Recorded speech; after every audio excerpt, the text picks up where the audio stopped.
Tom, the thing is, and I've been saying this over the last couple of days, I've been in this sport for over 30 years, and I've never known players to really read the information they've been given.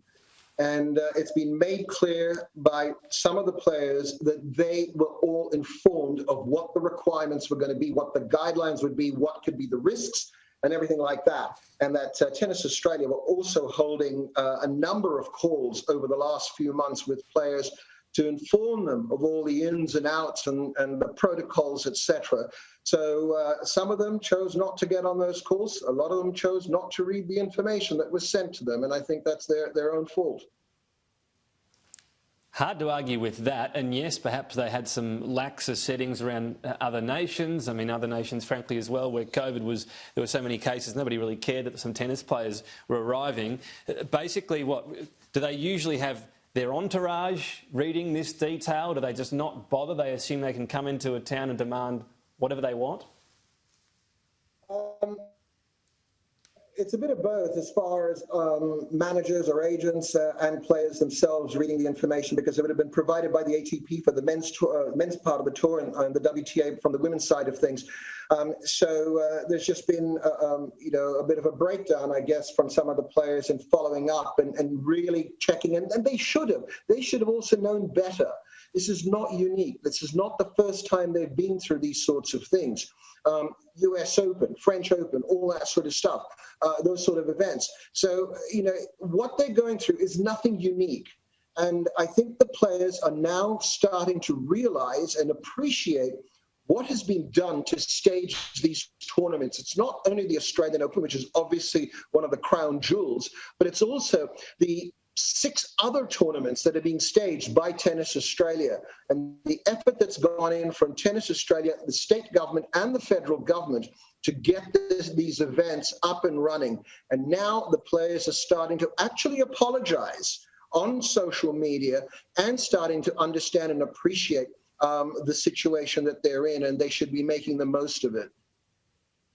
Well, we did see a tweet from Sandra Rinker, in fact, saying that the right thing to do was to isolate, avoid contact, and he was thankful, and he was sitting in a rather nice apartment as well, which not everybody get. All right, so taking all those points as given then, Craig, where to from here? Do we have a 2-tiered preparation? Would an easy thing to do, and I know the players not in lockdown now would hate it, but everyone under the same boat, no one gets to practice until they can all come out and practice. What about that? Well, that wouldn't be fair on those that have not been in the situation that some of these players, unfortunately, are in. We know this is not an ideal situation. It's not the preparation that you want leading into tournaments, and especially something as big as a major like the Australian Open. But, look, they're, as I said, they have been through this before. They should understand, and I think a lot of them are understanding, that the circumstance is different. But also, Tom, I should point out that it's not as if they are going from 14 days of quarantine and being locked in a room for 24 hours straight onto the court to play, for, in the men's case, a best-of-5 set Australian Open match. There is still another week for them to go before the Australian Open begins and from the end of their quarantine period. It's a good point that it's not as if they just walk out from perhaps one too many Uber Eats meals.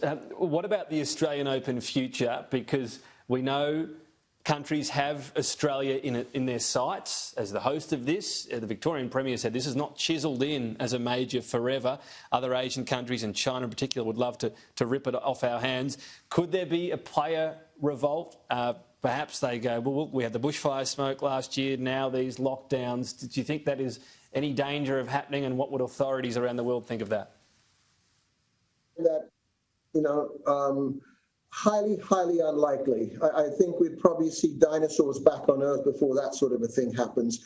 The Australian Open is owned by Tennis Australia. It's not owned by one of the tours like the ATP or the WTA, or even the International Tennis Federation, even though it comes under the umbrella of the International Tennis Federation. So it's Australia's, and the history and traditions of this event cannot be shifted. And I think there'd be more of a player revolt if anything happened for the Australian Open to leave Australian shores. been great to get your thoughts, and I enjoy the forthrightness of it. I'm hoping the players won't give you any grief if they're seeing what you've got to say, Craig Gabriel, but it's been hard to argue. Thank you. It's time.